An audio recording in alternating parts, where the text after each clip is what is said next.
morning, good morning. Ganyan, ganyan, nasusunog siya. Parang magulang na siya. Naginayin ako kasi kwarto dito, may libay. So, okay na yan. So,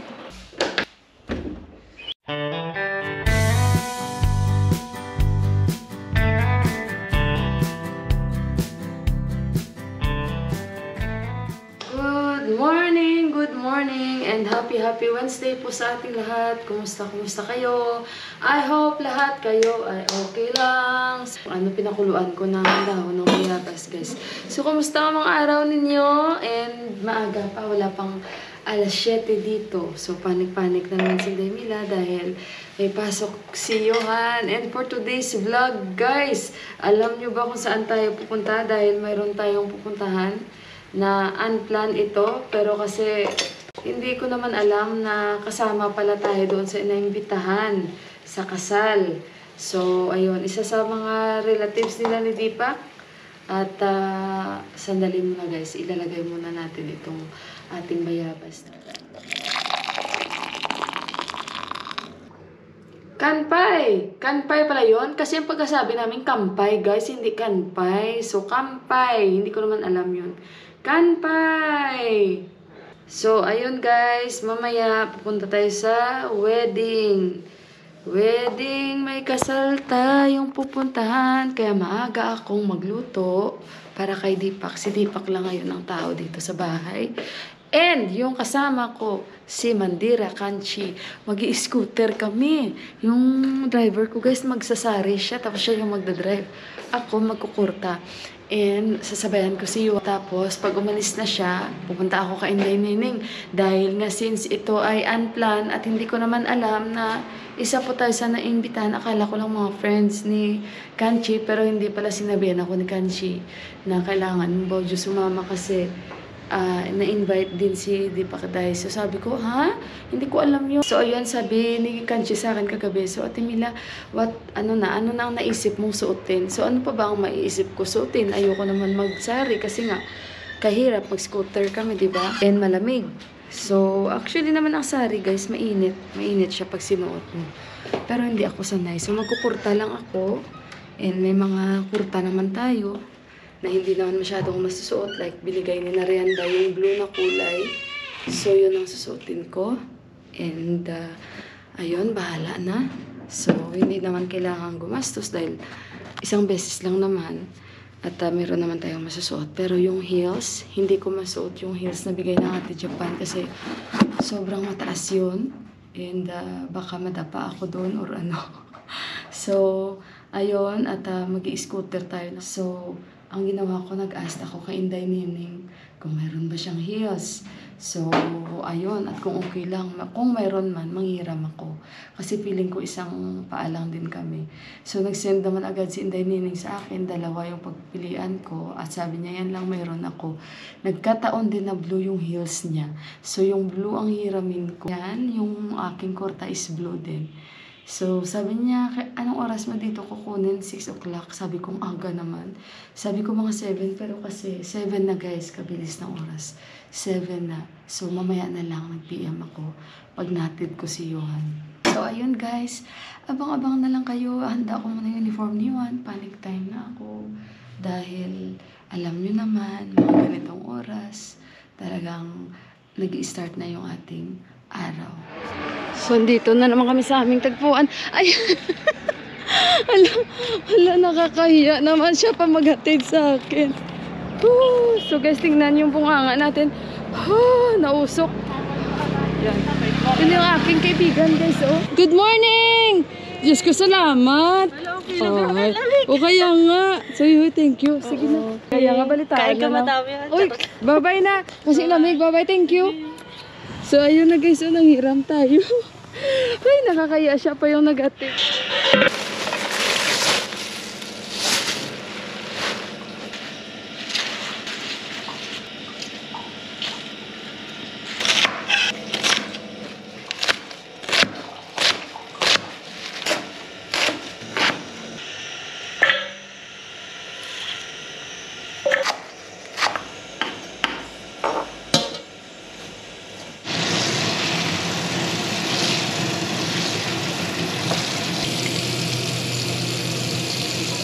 ang ating dal.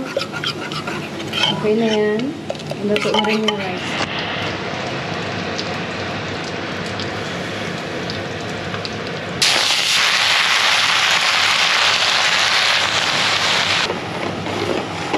A few moments later. Dito na kami guys. Oh, yan yung aking kansi. Oh, nakasari. Yan nyo guys, kasi nag-jacket kami. Yan yung forma natin. Kuha muna kami ng envelope sa regalo doon. Hindi alam ni Kanchi kung anong lugar. Alam niya ang lugar, ang ano ba? Hala, Diyos ko Lord. Nagtatawa ako, hiniram ko pa yung heels nito kay Sis Hera. Ayan, unprepared tayo pero at least nakapagpaganda tayo kahit papaano.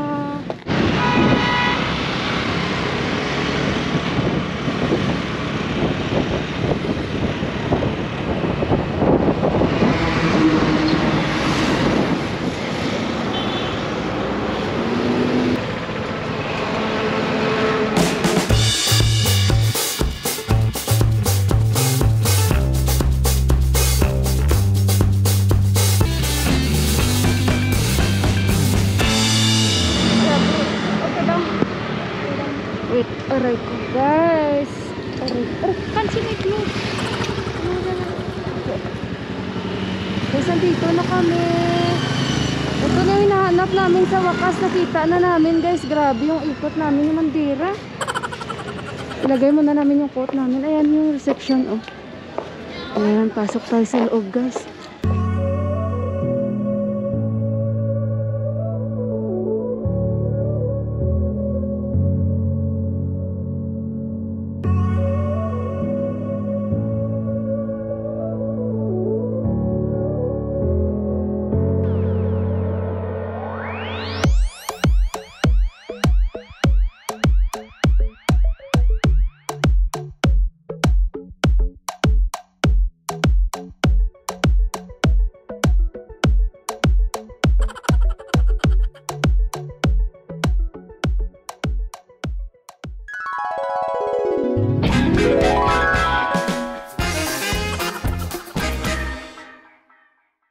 Guys, nahanap namin yung hikaw ni Kanchi na wala. Kalaki pa naman ang hikaw niya. Tawa ko sa kanya. Ay, there! I found! Ayan yung hikaw niya, oh. What is called? Laki ng hikaw niya. Where is the lock? Tawa ko, Kanchi. Saan yung hikaw? Guys, kita niya na. Kita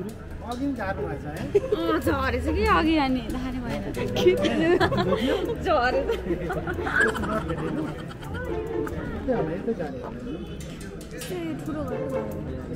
Guys, tawa ko guys. So, tinulungan na siya para makita yung hikaw niya. Ang laki kasi. Live. Oh, talaga. Ang laki kasi ng hikaw niya. Maybe it's here only. Ayan. Maybe it's here only. Wait, Kanchi, my eyes is very sharp.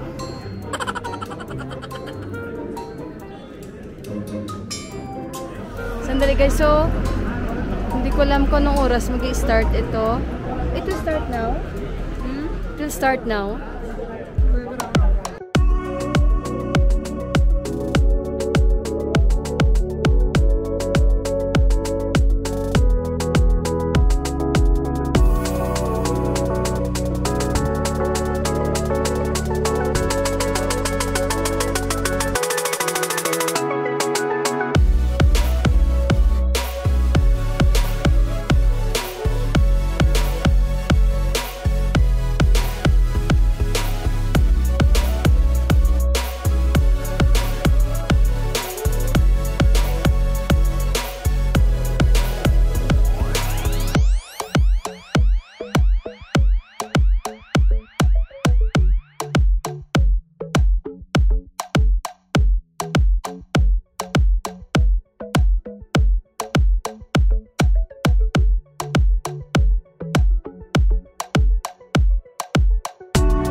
kami sa isang kwarto. Parang nirentahan nila ito. Kasi si Kanchi nagpapatulong siya sa pagpapaayos ng kanyang sari. Ang galing niya mag-ano ng sari.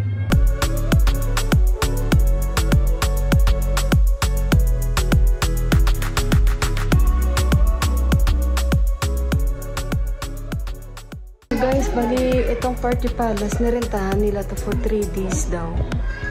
Tsaka medyo mahal. Kasi medyo modern yung style nila. Bali yung lalaki guys, na ikinasal sa relatives nila yung ipak is taga-America yan siya. So kaya love marriage sila guys. Mag-voice over na lang ako mamaya kasi maingay. Tayo, ito yung suot natin. Yung lumang ano lang natin. Yung lumang ano lang natin guys. Yung regalo pa sa akin yung narinig. See you mamaya.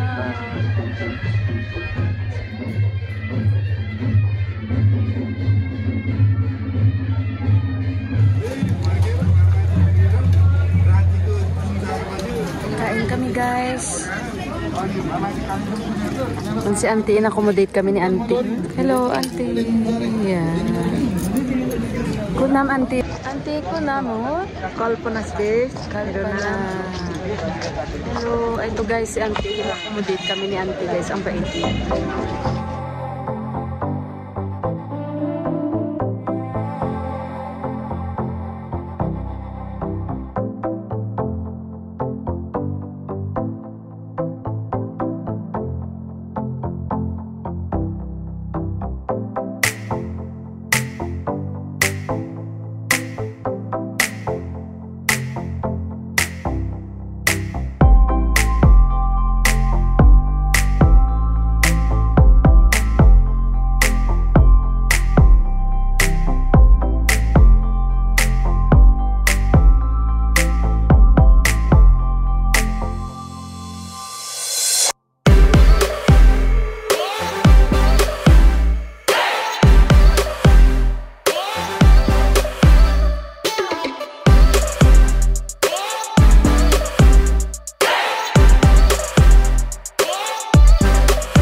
So guys, andito pa rin kami ni Kanchi. Kumain na kami guys. 3 o'clock na. And ayun, wala namin nagsasayawan kasi kanina ang ingay. At mamaya ko na kayo ipakita sa inyo mga pagkain kasi ganun-ganun din mga foods nila guys. Pero masarap. Masarap. Tingnan yung ganda ng mga laman nila dito. Parang Airbnb pala itong nirentahan nila guys sa loob. Daming mga halaman. Yan. Yeah, ang ganda-ganda ng kanilang mga bulaklak. Oh. Yan siya. Oh, picturean ko na naman siya.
Guys, nandito na kami ni Kanchi, guys, sa bahay. Binabalutan ko siya. Grabe drive ni, ni Mandira.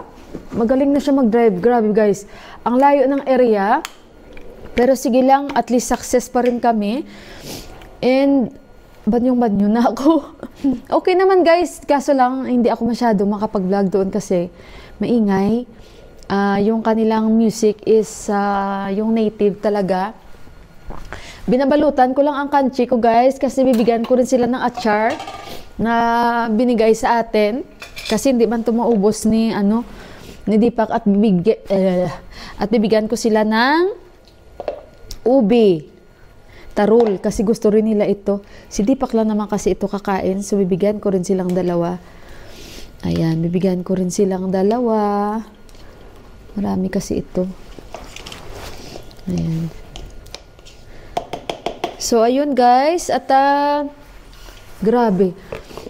Buti na lang si Kanchi, talagang the best na mag-drive. Yung nilagyan ni Siskon, ito rin nilagay ko sa kanila. And si Deepak wala dito. Ay, nako. Umalis at bigyan ko sila ng dalawang curry. Dalawang ni Kanchi. So, ayun. Yun lang. Yun lang, guys. At, nandoon siya sa itaas. Masakit yung ulo niya. Nagpapalit siya ng damit sa taas. At yung sari ko, tawa ko sa kanya kanina. Yung sari niya ang haba, pinaano pa. Kasi nga medyo matangkad. Hindi naman siguro sa height yun. Kasi nga hindi siya marunong mag-ayos, kaya pinayos pa doon kay auntie kanina. Very accommodating din si auntie. Yung kasabay namin kumain. Then feeling ko pupunta lang kami doon ni Mandira para kumain. Masarap yung pagkain nila. Hindi ganun kaanghang. Hindi ganun ka na salty. Masarap ang foods nila, guys. Tsaka both families may kaya sila. And love marriage yun. Kain muna tayo. Grabe. Hindi kami doon napagod sa marriage. Napagod kami sa biyahe. Kasi nga this time na traffic, niluloko ko si Kanchi. Sabi ko din, alam mo ako dito. Kasi nga siya yung namimilit na sama. Well, actually kasi inimbita naman talaga kami. And ayun. Pero wala kasi ako doon kilala. Pero familiar din naman sila sa akin. So, ayun, guys. Ay, hindi pa pala ito nakita ni Kanchi. Bubuksan na lang ito mamaya. Kasi gusto ko siya patikimin ng ubi. Ito. Saan na kayo si Kanchi? Sa itaas yun. Na gano'n, nagbibihis. Patikimin ko lang to sa kanya. Sarap. Pagdating, kinain ko agad itong ubi, guys. Yan. Tapakulo ako kasi si Iwan. Gutom. Si Iwan lang mag-isa dito nung dumating ako. Patikimin ko yan kay Kanchi. Pero tinawagan na siya ng tatay niya kung saan iniwan ang susi. Wala pang 6 o'clock dito. And si Iwan gusto kumain ng noodles. Ayan, nagpapakulo tayo. Nature is calling me, guys. Nature is calling me talaga. Kawawa naman si Kanchi, nagbibihis yun. That's the Jingle Bell Ride.